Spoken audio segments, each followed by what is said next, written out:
ब्रह्मचारिणी देवी की उत्पत्ति की कहानी। देवी दुर्गा के 9 अवतारों में से दूसरे अवतार को माता ब्रह्मचारिणी के नाम से जाना जाता है। देवी के इस अवतार की पूजा नवरात्रि के दूसरे दिन की जाती है। माँ का नाम ब्रह्मचारिणी 2 शब्द ब्रह्म और चारिणी से मिलकर बना है। जहाँ ब्रह्म का अर्थ है तपस्या, वही चारिणी का अर्थ है आचरण करने वाली। अर्थात ब्रह्मचारिणी का शाब्दिक अर्थ है तप का आचरण करने वाली। महादेव को अपने पति के रूप में पाने के लिए की गई कठोर तपस्या के कारण देवी के ब्रह्मचारिणी स्वरूप का आविर्भाव हुआ था।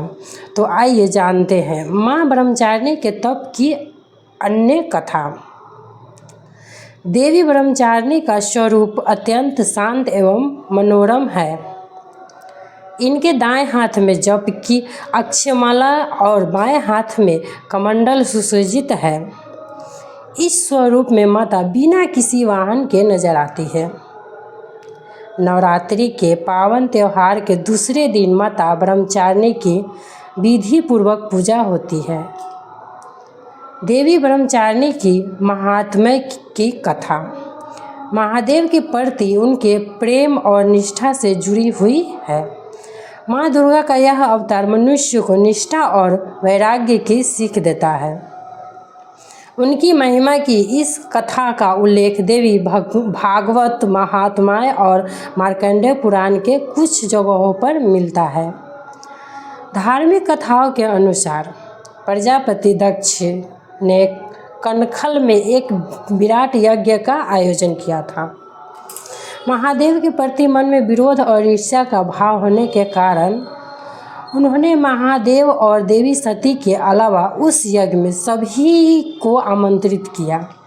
जब देवी सती को इस यज्ञ के बारे में पता चला तो उन्होंने यज्ञ में पहुंचकर अपने पिता से ऐसा करने का कारण पूछा।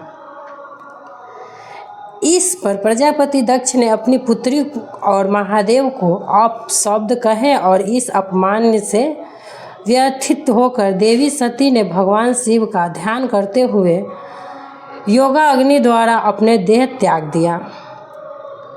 माता सती के आत्मदाह के बाद समस्त सृष्टि जैसे श्रीहीन हो गई थी और महादेव भी उदासीन हो गए थे।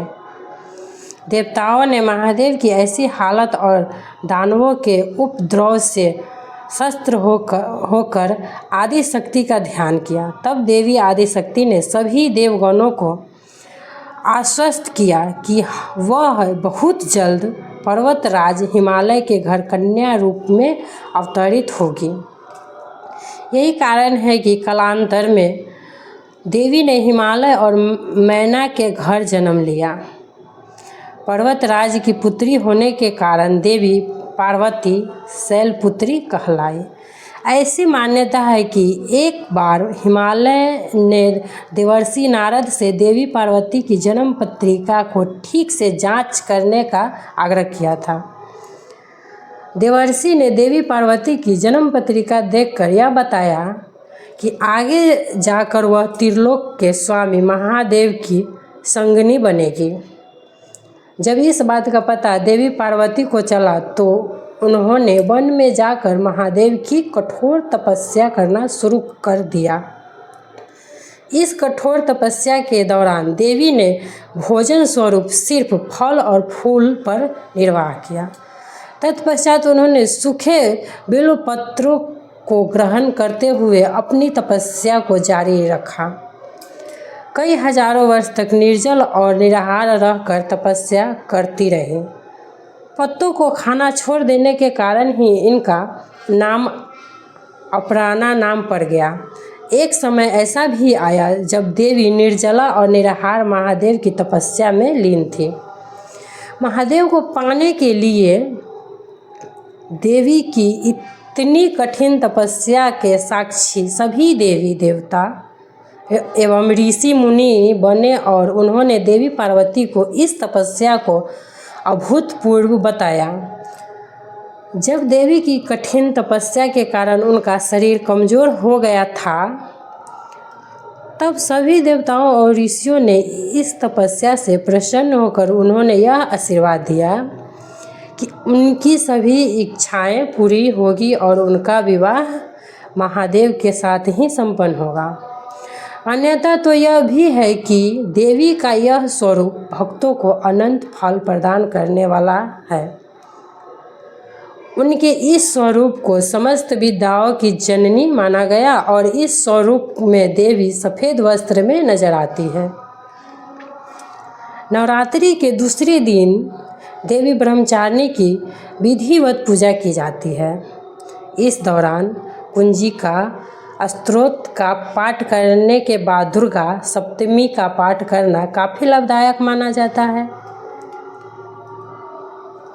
इसके साथ ही भक्त माता के विशेष मंत्र के द्वारा भी देव ब्रह्मचारिणी का आराधना करते हैं।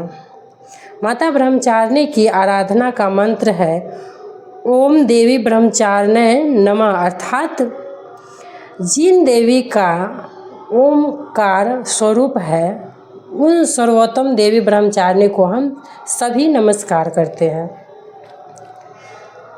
मान्यता है कि देवी ब्रह्मचारिणी की आराधना करने वाले भक्त शीघ्र ही समस्त भोगों के सुख को भोग कर अपनी आत्मा को कल्याण करते हैं और ब्रह्म तत्व की प्राप्ति करते हैं।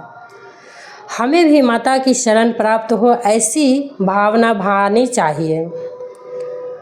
देवी दुर्गा के ब्रह्मचारिणी अवतार को कहानी हमें ये सीख देती है कि तप, त्याग, सदाचार, परिश्रम और संयम का मनुष्य के जीवन में कितना महत्व होता है।